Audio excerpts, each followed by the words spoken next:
हफ्ते की सबसे बड़ी और वायरल बहस थी डज गॉड एग्जिस्ट, क्या खुदा है या नहीं। इस मौजू पर एक ज़बरदस्त बहस हुई मशहूर शायर और स्क्रीन राइटर जावेद अख्तर और इस्लामी स्कॉलर मुफ्ती शमाइल नदवी के दरमियान। जावेद अख्तर खुद को मलहद यानी एथिस्टिक कहते हैं और वह ये दलील दे रहे थे कि खुदा का कोई वजूद नहीं। दूसरी तरफ मुफ्ती शमाइल नदवी साहब ये साबित करने की कोशिश कर रहे थे कि खुदा मौजूद है और वही इस कायनात का मालिक और निगरान है। ये बहस तकरीबन 2 घंटे चली।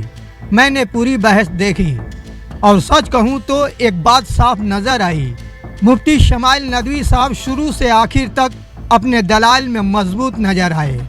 एक जगह बात अक्सरियत पर आ गई। जावेद अख्तर साहब के मुताबिक अक्सरियत सब कुछ है, यानी कि जो चीज़ अक्सरियत मान ले वही सही हो जाती है। जवाब में शमाइल नदवी साहब ने कहा, तो सवाल ये है, अगर अक्सरियत नस्ल कशी को जायज़ कह दे जैसा कि नाज़ी जर्मनी में हुआ, तो क्या वह भी सही हो जाएगी। आज दुनिया की अक्सरियत खुदा के वजूद पर ईमान रखती है, तो फिर आप इसको क्यों नहीं मानते। जावेद अख्तर साहब का पूरा जोर जज्बाती सवालात पर था। वह बार बार मजहब और मजहबी किताबों को निशाना बना रहे थे। उसी दौरान मुफ्ती साहब का एक जवाब बहुत वायरल हुआ।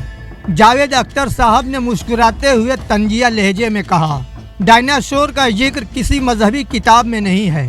जवाब में मुफ्ती शमाइल नदवी साहब ने उनके ही लहजे में कहा, लेकिन अफसोस मैंने आज तक किसी मैथ की किताब में भी डायनासोर का जिक्र नहीं देखा।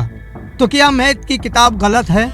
जावेद अख्तर साहब का सबसे बड़ा सवाल ये था, अगर खुदा है तो दुनिया में जुल्म क्यों है, गजा क्यों जल रहा है, हजारों बच्चे क्यों मारे जा रहे हैं, अफ्रीका में बच्चे भूख और बीमारी से क्यों मर रहे हैं, असमत दरी क्यों होती है। अगर खुदा ने ये दुनिया बनाई है तो फिर इतना जुल्म क्यों। मुफ्ती शमाइल नदवी साहब का जवाब बहुत वाज़ा था, खुदा ने बुराई को आजमाइश के लिए पैदा किया है। बुराई बजाते खुद बुराई नहीं होती, बुराई वह होता है जो इसे गलत तरीके से इस्तेमाल करे। छुरी बनाने वाला कसूरवार नहीं, कसूरवार वह है जो छुरी से कत्ल करता है। बहस में कुछ अंग्रेजी अल्फाज जैसे मेथाफिजिकल, इसका उर्दू होता है माबादुल तबीयाती, और दूसरा वर्ड था कॉन्टिंजेंट, ये भी बार बार इस्तेमाल हुए जो हमारे लिए नए थे और वह वर्ड जावेद अख्तर साहब को भी काफ़ी परेशान कर रहे थे। उन्होंने कहा भी कि भाई मैं नहीं समझ पा रहा हूँ, कॉन्टिंजेंट का मतलब क्या होता है, इसका उर्दू बताएं। और दूसरा वर्ड था मेटाफिजिकल। क्या इन दोनों वर्ड्स का मतलब आपको पता था? कमेंट में बताएं। जिनको नहीं पता है मैं बता रहा हूँ, समझे। मेटाफिजिकल का मतलब है माबादुल तबीयात से मुताल्लिक, यानी वह चीज़ें जो नज़र आने वाली, छुई जाने वाली, महसूस की जाने वाली या साइंसी तजुर्बे से साबित होने वाली दुनिया से आगे हों। आसान लफ्ज़ों में कहें तो जो सवालात जिस्मानी दुनिया से आगे हों वह मेटाफिजिकल कहलाते हैं। मिसाल के तौर पर खुदा का वजूद, रूह क्या है, मरने के बाद क्या होता है, हकीकत असल में क्या है, वक्त और शऊर, कॉन्शियसनेस की असल हकीकत। एक छोटी सी मिसाल, फिजिक्स पूछती है पानी कब उबलता है, मेटाफिजिक्स पूछती है वजूद, एक्सिस्टेंस क्या है। अब आते हैं अंग्रेजी के उस वर्ड की तरफ जो जावेद अख्तर साहब को काफ़ी परेशान कर रहा था, कॉन्टिंजेंट। कॉन्टिंजेंट का मतलब है ऐसी चीज़ जो खुद से ज़रूरी ना हो बल्कि किसी और पर मुनहसिर हो। आसान लफ्ज़ों में अगर कहें, जो चीज़ अपने वजूद के लिए किसी सबब, शर्त या सहारे की मोहताज हो वह कॉन्टिंजेंट कहलाती है। मिसाल के तौर पर इंसान वालिदैन पर मुनहसर है, कॉन्टिंजेंट हुआ। इमारत, बिल्डिंग, मेमार और मवाद पर मुनहसिर है, कॉन्टिंजेंट हुआ। बारिश बादलों पर मुनहसिर है, कॉन्टिंजेंट हुआ। फलसफा माबादुल तबीयात में कॉन्टिंजेंट बीइंग, वह वजूद जो हो भी सकता है और ना भी हो सकता है।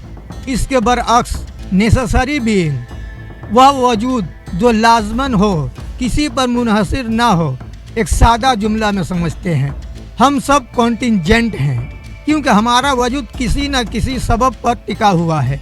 अब इस बहस पर मुख्तलिफ राय हो सकती है, मुख्तलिफ नतीजे निकाले जा सकते हैं, लेकिन कुछ बातें ऐसी हैं जो लोगों ने नज़रअंदाज कर दी।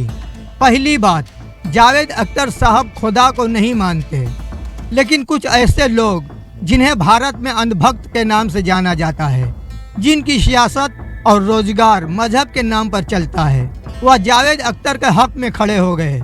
वह कह रहे हैं कि जावेद अख्तर ने अल्लाह के वजूद को झूठा साबित कर दिया। अरे भाई, जावेद अख्तर खुद खुदा को नहीं मानते। अगर आप उनकी बात मानते हैं तो आप भी मलहद कहलाएंगे, एथिस्ट हो जाएंगे, क्योंकि जावेद अख्तर साहब देवी देवताओं को और ईश्वर या भगवान को नहीं मानते। दूसरी बात, खबर यह भी है कि मुफ्ती शमाइल नदवी साहब और जावेद अख्तर साहब के दरमियान डिबेट को देखकर गैर मुस्लिम भी वह मुफ्ती शमाइल नदवी साहब के दलाइल से इतने मुतासिर हुए कि उन्होंने इस्लाम कबूल कर लिया। तीसरी बात, इस बहस में दोनों ने एक दूसरे के लिए एक भी गैर अखलाकी लफ्ज इस्तेमाल नहीं किया, न गाली न चीखो पुकार। आज के टीवी डिबेट्स देखकर ये एक बड़ी कामयाबी है। खास तौर पर दीवार और सौरभ द्विवेदी को दाद देनी पड़ेगी कि किस खूबसूरती से इस बहस को मुकम्मल किया गया। ये बहस बताती है कि अगर मुकर्रिर पढ़े लिखे हों तो महज़्ज़ब बहस मुमकिन है। चौथी बात, हमारे देश में एक गलत फहमी है कि मदरसे के स्टूडेंट्स दुनिया से कटे होते हैं, उन्हें अंग्रेजी नहीं आती, उन्हें साइंस, कायनात और दुनिया की खबर नहीं। लेकिन इस बहस ने यह गलत फहमी तोड़ दी है कि मदरसे वाले कुछ नहीं जानते। पांचवी और सबसे अहम बात, मुसलमानों में फिरकावारियत एक बहुत बड़ा मसला है, लेकिन इस बहस के बाद तकरीबन हर मसलक के लोग मुफ्ती शमाइल नदवी साहब के हक में बोलते नजर आए। ये अपने आप में एक बहुत बड़ी कामयाबी है। अब आप बताएं, किसके दलाइल मजबूत थे, कौन ज्यादा मंतकी था? कमेंट्स में ज़रूर बताएं। अगर वीडियो पसंद आए तो लाइक और शेयर करें। मिलते हैं अगले वीडियो में एक नए मौजू के साथ। खुश रहें।